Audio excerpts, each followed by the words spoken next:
నీ గూడు చెదిరిందా అని ఒక పాట ఉంటుంది చూడు, అది కరెక్ట్ సెట్ అవుతుంది. గూడు చెదిరింది, గుండె ఆగింది. వరద సాయం కోసం ఎదురుచూపులో అలసిన పేద ప్రాణం. మున్నేరు ముంచేస్తే సర్కార చేతులెత్తేసింది. గుండెపోటుతో కోటయ్య మృతి. ఖమ్మం గణేష్ నగర్లో విషాదం. దహన సంస్కారాలకు బీఆర్ఎస్ నేతల సాయం. 7 పదుల వయస్సు, ఓ రేకులిల్లు. ఆ వృద్ధ దంపతులు ఆ చిన్న ప్రపంచాన్ని ఓ అర్ధరాత్రి మున్నేరు ముంచెత్తింది. ప్రాణాలు అరిచేతిలో పెట్టుకుని కట్టుబట్టలతో బయటపడ్డారు. బంధువుల ఇళ్లలో తలదాచుకున్నారు. వరద శాంతించాక వచ్చి చూస్తే ఇల్లంతా బురద. కూలిన గోడలు వెక్కిరించాయి. వస్తువులన్నీ కొట్టుకుపోయాయి. సాయం కోసం ఎదురు చూస్తుంటే సర్కార్ చేతులెత్తేసింది. ఆదుకోవాల్సిన మంత్రులు కాలయాపన చేశారు. వారి బతికే భారంగా మారింది. కంటికి రెప్పలా కాపాడుకున్న గూడు కండ్ల ముందే చెదరడంతో ఇంటి పెద్ద గుండెపోటు తట్టుకోలేకపోయింది. మనోవేదనతో ఆదివారం ప్రాణం వదిలారు.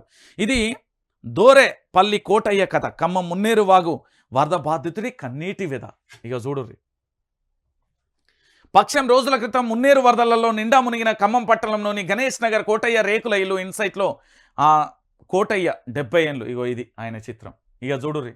ఇక చెప్పుర్రయ్యా, ఇక చెప్పుర్రు తెలంగాణ ప్రాంత బిడ్డలారా, ఖమ్మంలో పరిస్థితి ఎంత దారుణంగా ఉంది. ఎటు చూసినా హృదయ విదారకమైన ఘటనలే కనబడతాయి. కన్నీరు మున్నీరుగా విలపించే ఘటనలే కనబడతాయి. ఎందుకు చెప్తున్నా అంటే, ఆకలి కోసం ఆర్తనాదాలు చేస్తారు, గూడు కోసం కన్నీళ్లు పెట్టుకున్నారు, సాయం కోసం ఎదురు చూశారు. ఎవరు సాయం చేయకపోయేసరికి ఏదో ఒక రూపంలో, దైవ రూపంలో వచ్చే మాకు సాయం చేస్తారేమోనని అనుకున్నారు. ఆఖరికి ఆ గుండె ఆగిపోయింది.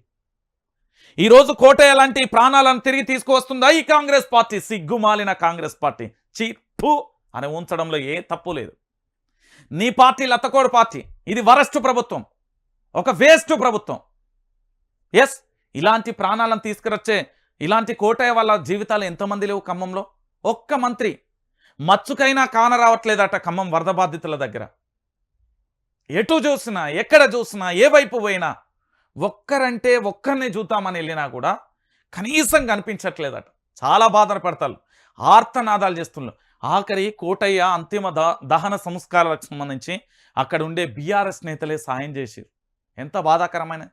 మనకు ఒక మానవత్వం ఉంది, మనం మనుషులం, ఎవరైనా చావాల్సిందే. పుట్టినోడు గిట్టక తప్పదు అనేది చరిత్ర చెప్పిన సత్యం.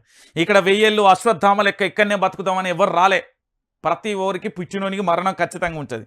మరి ఈ ఉన్న దాంట్లో నలుగురికి సాయం చేస్తే పోయే సొమ్మే ఉన్నది. కరోనా ఎడమకాలు చెప్పు తీసి పళ్ళ 32 పళ్ళు బయటపడేటట్టు దంచింది. అరే బాబు, మనం మానవత్వంతో బతకాలరా అని ఒక మంచి సంకేతాన్ని ఇచ్చిపోయింది. అయినా మాకు సిగ్గుశరం లేదన్నట్టుగా బతుకుతారు కొంతమంది. ఏం చెప్తాం? ఇక చూడరి, ప్రభుత్వం ఇప్పటి వరకు సాయం చేయకపోగా ఒక నిండు ప్రాణాన్ని కూడా బలి తీసుకున్నది. ఇక ఏమనాలి నేను?